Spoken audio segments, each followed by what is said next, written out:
ഇന്ന് നോക്കുന്നത് ഹൈബ്രിഡൈസേഷൻ ആണ്. 2 സ്റ്റെപ്പിനുള്ളിൽ എങ്ങനെ ഹൈബ്രിഡൈസേഷൻ കണ്ടുപിടിക്കാം എന്നുള്ളതാണ്. അപ്പോൾ അതിനായി ഹൈബ്രിഡൈസേഷൻസ് അതിൻ്റെ ടൈപ്പുകൾ ജസ്റ്റ് ഒന്ന് നോക്കാം. സാധാരണയായി ചോദിക്കുന്ന ഹൈബ്രിഡൈസേഷൻസ് SP, SP2, SP3, SP3D, SP3D2 എന്നുള്ളതാണ്. ഇവിടെ ഹൈബ്രിഡൈസ്ഡ് ഓർബിറ്റൽസ് എന്ന് കാണിച്ചിട്ടുണ്ട്. ഹൈബ്രിഡൈസ്ഡ് ഓർബിറ്റൽസ് കൊണ്ട് ഉദ്ദേശിക്കുന്നത് അറ്റോമിക് ഓർബിറ്റൽസ് ആയ S ഓർബിറ്റലും P ഓർബിറ്റലും കമ്പൈൻ ചെയ്ത് പുതിയ തരം ഓർബിറ്റൽസ് ആയി മാറുന്നു. ഇത്തരം ഓർബിറ്റൽസിന് പറയുന്ന പേരാണ് ഹൈബ്രിഡൈസ്ഡ് ഓർബിറ്റൽസ്. ഇതുപോലെ എസും പിയും ഡിയും ഹൈബ്രിഡൈസേഷൻ ചെയ്യാം. അങ്ങനെയാണെങ്കിൽ SP3D ഹൈബ്രിഡൈസ്ഡ് ഓർബിറ്റൽസ് ഫോം ചെയ്യും. അതിനായി എത്ര അറ്റോമിക് ഓർബിറ്റൽസ് ആണ് കമ്പൈൻ ചെയ്തത് എന്നത് നോക്കണം. ഇവിടെ ഒരു എസും ഒരു പിയുമാണ്. നമുക്ക് എത്ര അറ്റോമിക് ഓർബിറ്റൽസ് ആണോ കമ്പൈൻ ചെയ്യുന്നത് അത്ര എണ്ണം ഹൈബ്രിഡൈസ്ഡ് ഓർബിറ്റൽസും ഫോം ചെയ്യും. ഇവിടെ 2 ഹൈബ്രിഡൈസ്ഡ് ഓർബിറ്റൽസ് ഫോം ചെയ്യും, ഒരു എസും ഒരു പിയും. ഇവിടെയാണെങ്കിൽ ഒരു എസും 2 പിയും അല്ലേ. നമുക്ക് എത്ര ഹൈബ്രിഡൈസ്ഡ് ഓർബിറ്റൽസ് ഫോം ചെയ്യും? 3. ഇവിടെ ഒരു എസും 3 പിയും. എത്ര ഹൈബ്രിഡൈസ്ഡ് ഓർബിറ്റൽസ് ഫോം ചെയ്യും? ഒരു എസും 3 പിയും 4. ഇവിടെ SP3D, ഇവിടെ 5 ഹൈബ്രിഡൈസ്ഡ് ഓർബിറ്റൽസും SP3D2വിൽ 6 ഹൈബ്രിഡൈസ്ഡ് ഓർബിറ്റൽസും ഫോം ചെയ്യും. ഈ ഒരു ടേബിളും കൂടെ നിങ്ങൾ നോക്കുക. ഈ ഒരു ടേബിളിൽ ഇവിടെ ഇലക്ട്രോൺസ് കാണിച്ചിട്ടുണ്ട്. ഇത് വാലൻസ് ഷെല്ലിലുള്ള ഇലക്ട്രോണുകളാണ്. ഈ ഒരു ടേബിൾ ജസ്റ്റ് ഒന്ന് സ്ക്രീൻഷോട്ട് നിങ്ങൾക്ക് എടുക്കാം. ഇവിടെ boron, beryllium, boron, carbon, nitrogen എന്നിങ്ങനെ കാണിച്ചിട്ടുണ്ട്. ഈ ആറ്റമാണ് സാധാരണ ഹൈബ്രിഡൈസേഷൻ കണ്ടുപിടിക്കാൻ ചോദിക്കുക. ഇതുമായി റിലേറ്റ് ചെയ്ത മോളിക്യൂൾസ് ആയിരിക്കും നിങ്ങൾക്ക് ക്വസ്റ്റ്യൻസ് ഉണ്ടാവുക. നമുക്കൊരു എക്സാമ്പിൾ നോക്കാം. BeCl2. ഇവിടെ നമുക്ക് കാണാം Be, ബെർലിയം. ഈ ഒരു ടേബിളിൽ ബെർലിയം ഉണ്ട്. അങ്ങനെയാണെങ്കിൽ ഇങ്ങനെ ഒരു മോളിക്യൂൾ തന്നു കഴിഞ്ഞാൽ നമ്മൾ ആദ്യം നോക്കേണ്ടതിലെ സെൻട്രൽ ആറ്റമാണ്. സെൻട്രൽ ആറ്റത്തിൻ്റെ ഹൈബ്രിഡൈസേഷൻ ആണ് നമ്മൾ കണ്ടുപിടിക്കുന്നത്. സെൻട്രൽ ആറ്റം എന്ന് പറഞ്ഞു കഴിഞ്ഞാൽ സാധാരണ ഇവിടെ എണ്ണം കുറവുള്ളതാണ് സെൻട്രൽ ആറ്റം. ബെർലിയം,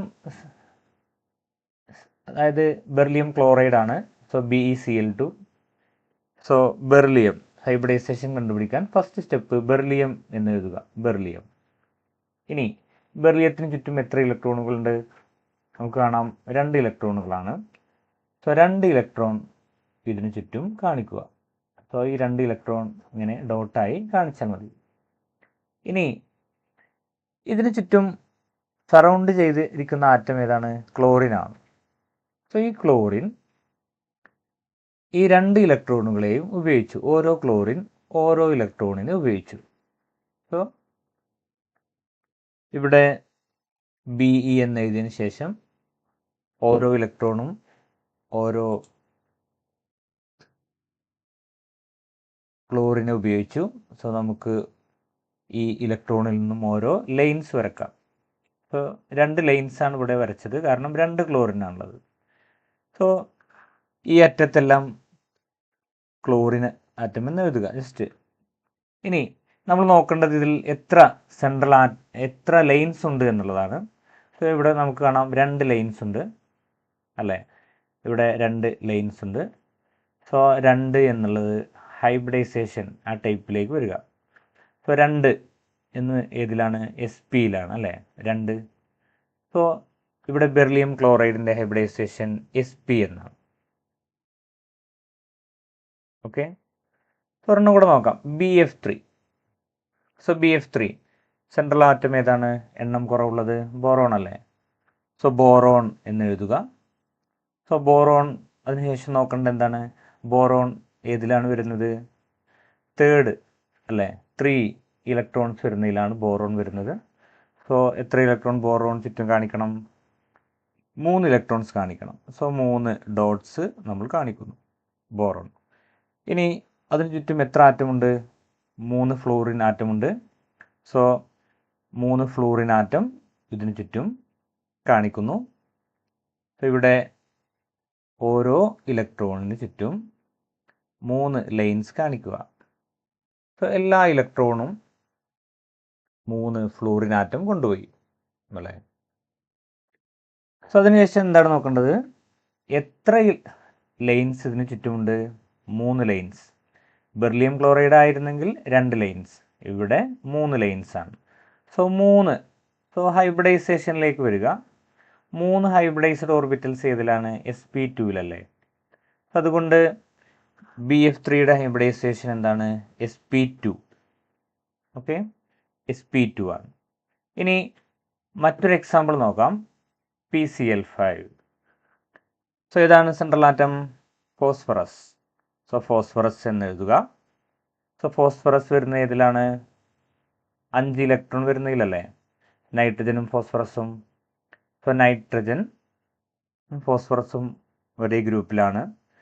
സോ ഇവിടെ ഫോസ്ഫറസിന് ചുറ്റും 5 ഇലക്ട്രോൺസ് കാണിക്കുക. 1 2 3 4 5. ഇനി ചുറ്റും സറൗണ്ടിങ് ആറ്റംസ് എത്ര എണ്ണം ഉണ്ട്? 5 എണ്ണം തന്നെ. സോ ഓരോ ഡോട്ടും ഓരോ ക്ലോറിന് വേണ്ടി നീക്കി വെക്കുക. സോ ഇവിടെ എത്ര ലൈൻസ് ഉണ്ട്?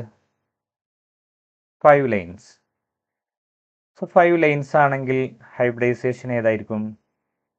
sp3d അല്ലേ. sp3d ഹൈബ്രിഡൈസേഷൻ ആണ് 5 വരുന്നത്. സോ PCl5ൻ്റെ ഹൈബ്രിഡൈസേഷൻ sp3d എന്നാണ്. ഇനി NH3 ചെറിയൊരു വ്യത്യാസമുണ്ട് അല്ലേ. NH3 നമുക്ക് നോക്കാം. സോ നൈട്രജൻ ആണ് സെൻട്രൽ ആറ്റം. സോ നൈട്രജൻ എന്ന് എഴുതി. ഇനി നൈട്രജൻ വരുന്ന ഏതിലാണ്? ഫോസ്ഫറസിൻ്റെ അതേ ഗ്രൂപ്പിലാണ് നൈട്രജൻ. സോ 5 ഇലക്ട്രോൺ നൈട്രജന് ചുറ്റുമുണ്ട്. സോ ഇവിടെ 5 ഇലക്ട്രോൺസ് കാണിക്കുക. 1 2 3 4 5. സോ സറൗണ്ടിങ് ആറ്റംസ് എത്ര എണ്ണം ഉണ്ട്? 5 എണ്ണം ഉണ്ടോ? ഇല്ല, 3 എണ്ണമേ ഉള്ളൂ. സോ 3 ഇലക്ട്രോൺ മാത്രമേ ഇവിടെ ഹൈഡ്രജൻ ഉപയോഗിക്കുന്നുള്ളൂ. സോ ഇവിടെ 3 ഇലക്ട്രോൺസ് ഉപയോഗിച്ചു. സോ ഇവിടെ 3 ലൈൻസ് മാത്രമാണുള്ളത്. So 3 lines. സോ ഇത് മാത്രം നോക്കിയാൽ പോരാ, ബാക്കി എത്ര ഇലക്ട്രോണുകളുണ്ട് എന്ന് നോക്കണം. അതൊരു പെയറായിട്ട് പരിഗണിക്കുക. സോ ഇവിടെ ഇതൊരു പെയറാണ്. ഇവിടെ 2 ഇലക്ട്രോണുകൾ ഉപയോഗിച്ചിട്ടില്ല. സോ ഇതിനെ ഒരു പെയറായിട്ട് പരിഗണിക്കുക. 1 പെയർ അല്ലേ, 2 എണ്ണം ഒരു പെയറാണ്. സോ ഈ 1ഉം ഇവിടെ 3 ലൈൻസും ടോട്ടൽ 4 എന്നാണ് നമ്മൾ എടുക്കേണ്ടത്. സോ 3 ലൈൻസ് മാത്രം എടുത്താൽ പോരാ. ഇങ്ങനെ ലോൺ പെയർ വരുന്ന കേസിൽ ആ ലോൺ പെയറുകളുടെ എണ്ണവും നമ്മൾ ഇവിടെ പരിഗണിക്കണം.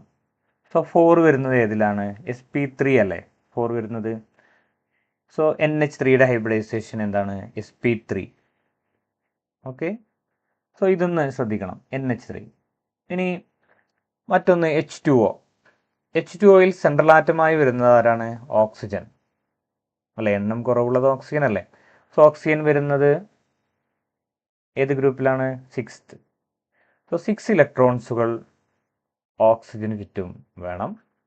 സോ ഓക്സിജൻ എന്ന് എഴുതിയതിന് ശേഷം 6 ഇലക്ട്രോണുകൾ ഓക്സിജന് ചുറ്റും കാണിക്കുക. 1 2 3 4 5 6.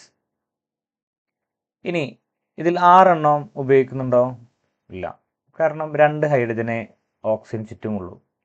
സോ 2 ഡോട്ട്സ് മാത്രമേ, 2 ഇലക്ട്രോണുകൾ മാത്രമേ ഹൈഡ്രജൻ ഉപയോഗിക്കുന്നുള്ളൂ. സോ ഇവിടെ നോക്കോ, ഇവിടെ 2 ലൈൻസ് ഉണ്ട്. So 2 lines. സോ അതിനുശേഷം എത്ര ഇലക്ട്രോൺ പെയറുകളുണ്ട്? 2 പെയറുകളുണ്ട് അല്ലേ, 2 പെയറുകളുണ്ട്.